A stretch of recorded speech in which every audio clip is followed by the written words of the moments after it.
Hi friends, నేను Harika, internationally certified yoga trainer.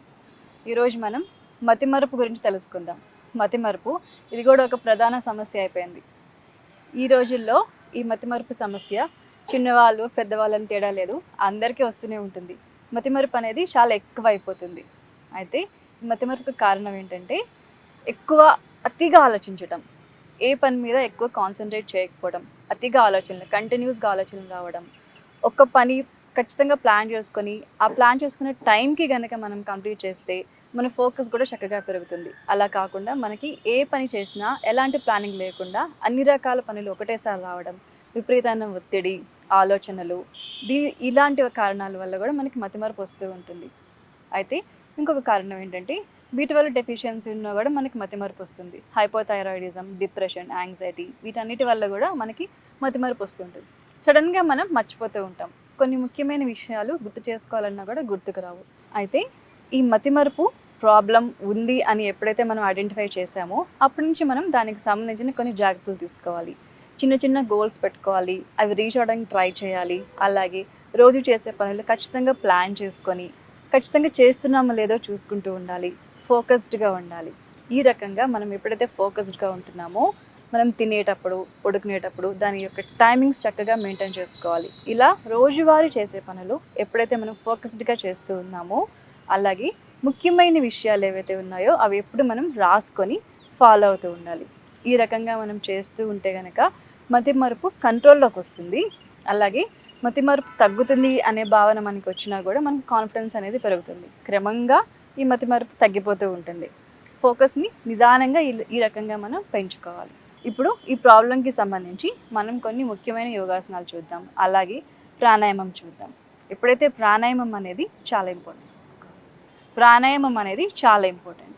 ఈ ప్రాణాయామం చేయటం వల్ల కూడా మనకి ఫోకస్ చక్కగా పెరుగుతుంది. మనం తీసుకునే శ్వాస తీసుకోవడం, వదలటం అనే ప్రక్రియ ఉంది కదా, ఈ ప్రక్రియ వల్ల మన ఆలోచనలు కంట్రోల్లోకి వస్తాయి. ఆక్సిజన్ లెవెల్స్ ఎక్కువ పెరగటం వల్ల హెల్దీగా ఉంటుంది. ఇప్పుడు మనం ప్రాణాయామం చూద్దాం. మనం చేసే ప్రాణాయామం భ్రమరి ప్రాణాయామం.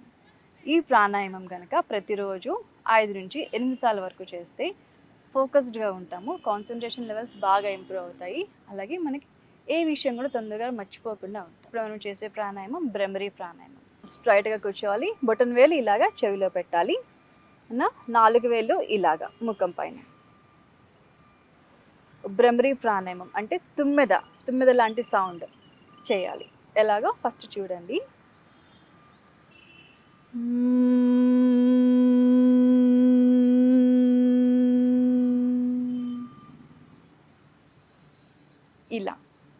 ఇలాగా మనం చెవులు క్లోజ్ చేయాలి, చేతులు ఇలా పెట్టాలి. తర్వాత సౌండ్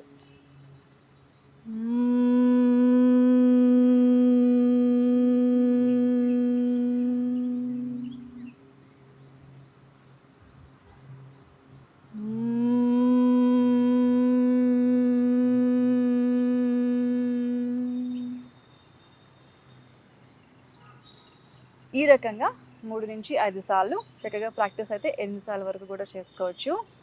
ఈ భ్రమరి ప్రాణాయామం చేస్తున్నప్పుడు శ్వాస తీసుకోవడం, వదలటం చక్కగా ఉండాలి. అలాగే వెన్నుపూస స్ట్రైట్గా ఉండాలి. ఈ ప్రాణాయామం కూడా మనకి మెమరీ పవర్ని చక్కగా పెంచుతుంది. చేసే ప్రతి పని ఫోకస్డ్గా చేయగలుగుతాం. ఇది ఖచ్చితంగా పొద్దున్నే చేయాలి, అలాగే సాయంత్రం కూడా చేయాలి. ఎప్పుడైనా సరే పరగడుపుతో చేయడం అనేది ముఖ్యం. తర్వాత మనం చేయబోయే ఆసనం పద్మాసనం. దానికి ఇలాగా ఈ రకంగా మన కాళ్ళు ఇలా, కుడి పాదం ఎడమ పాదం ఇలాగా పైకి రావాలి, స్ట్రైట్గా కూర్చోవాలి, తల మెడ స్ట్రైట్గా పెట్టాలి. అలాగే చేతులు ఇలా కూర్చోవాలి.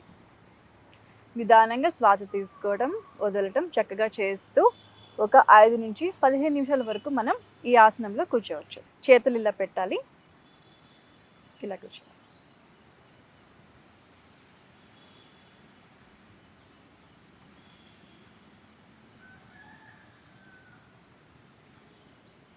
ఈ రకంగా 15 నిమిషాల వరకు కూర్చోవచ్చు. ఫస్ట్ 5 నిమిషాల నుంచి ప్రాక్టీస్ చేయాలి.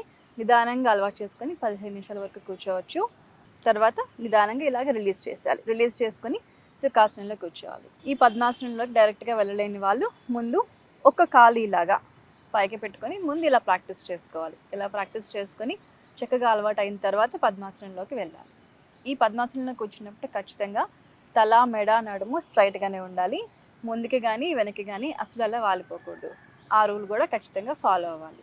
తర్వాత మనం చేయబోయే ఆసనం పశ్చిమోత్తానాసనం. దానికి ఇలాగా ఫస్ట్ దండాసనంలోకి రావాలి. తల, మెడ స్ట్రైట్గా పెట్టాలి. ఇలాగా చేతులు నిదానంగా వంగుతూ మన పాదాలను పట్టుకోవాలి ఈ రకంగా. మళ్ళీ ఇలాగే వెనక్కి రావాలి. ఇప్పుడు ఇదే ఆసనం మనం శ్వాసతో చేద్దాం. ఫస్ట్ స్ట్రైట్గా కూర్చోవాలి. శ్వాస తీసుకుంటూ చేతుల పైకి, శ్వాస వదిలేస్తూ చేతుల కిందకి ఇలా.